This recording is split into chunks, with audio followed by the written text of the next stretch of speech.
경북도 교육청이 오는 8월 의성안전체험관이 준공된다고 전했습니다. 의성안전체험관은 학교 안전교육 7대 영역인 생활안전, 교통안전, 폭력 예방 및 신변보호, 약물 및 사이버 중독 예방, 재난안전, 직업안전, 응급처치 등을 위한 교육과 훈련 시스템을 갖출 예정입니다. 대전시 교육청이 학습과 성장을 돕는 학생평가를 지원하기 위해 초등 과정 중심 평가 지원 플랫폼을 구축해 현장에 제공했다고 발표했습니다. 정부가 초중고교 개학을 오는 9일부터 순차적으로 추진하겠다고 밝혔습니다. 개학 방식은 온라인 형태가 유력하다고 전했습니다. 원격 교육 환경이 보장돼야 온라인 개학을 실시할 예정이며 수능과 대학 입시 일정도 조정될 예정이라고 전했습니다. 지난 25일 도로교통법 개정안이 실시됨에 따라 울산시는 매곡초등학교 등 관내 14개 초등학교 주변 도로에 무인 교통단속 카메라를 우선 설치한다고 발표했습니다. EBS가 코로나19 확산으로 유치원과 초중고교의 개학이 미뤄져 집안에서 긴 시간을 보내는 학생들을 위해 30일부터 2주간 특별 교육 콘텐츠를 생방송으로 제공한다고 전했습니다. 제주도 세계유산본부가 도내 초등학교 4학년에서 6학년 학생을 대상으로 세계자연유산 어린이 해설사를 모집한다고 발표했습니다. 서울시가 취약계층 아동의 건강한 식습관 형성을 위해 지역 아동센터를 중심으로 과일을 제공하는 민관협력 사회공헌 사업인 얘들아 과일 먹자 사업을 확대 지원한다고 전했습니다. 충북도 교육청이 보건교사가 없는 학교에 7월 말까지 한시적으로 배치하는 보건인력 채용에 어려움을 겪고 있는 것으로 나타났습니다. 28일 기준으로 긴급 배치 정원 211명 중 12명만 채용이 완료된 것으로 나타났습니다. 경북 청송군이 아이돌봄 서비스를 확대 지원합니다.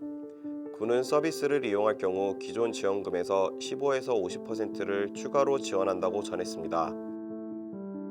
서울 양천구가 4월부터 유아와 어린이, 초등학생을 대상으로 창의 놀이터 놀이활동 프로그램을 운영한다고 발표했습니다.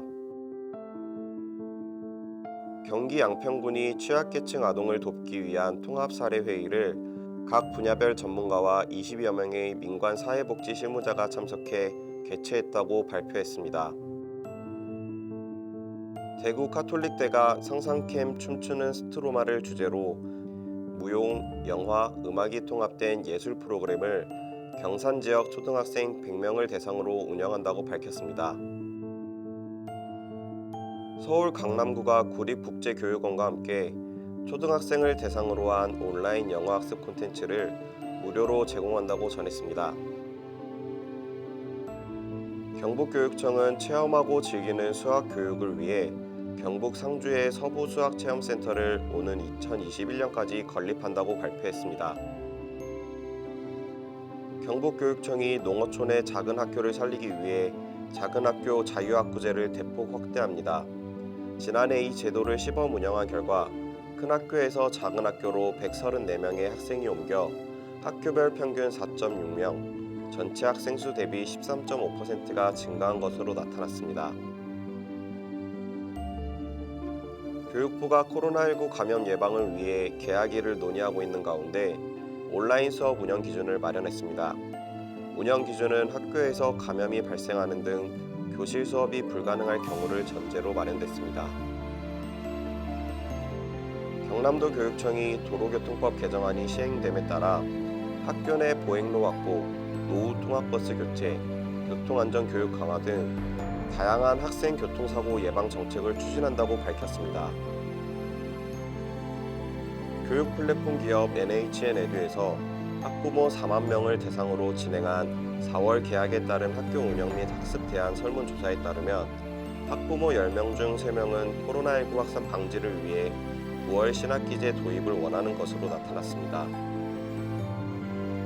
경남교육청은 코로나19 예방을 위해 소형 공적 마스크 12만 6천여 장을 18개 교육지원청에 배부했다고 발표했습니다. 배부된 공적 마스크는 도내 초등학교 1, 2학년과 유치원 및 긴급 돌봄 대상자에게 배부될 예정입니다. 경북도 교육청이 긴급 돌봄을 운영하는 도내 초등학교와 유치원에 장난감과 교구를 소독할 수 있는 소독기를 지원한다고 발표했습니다.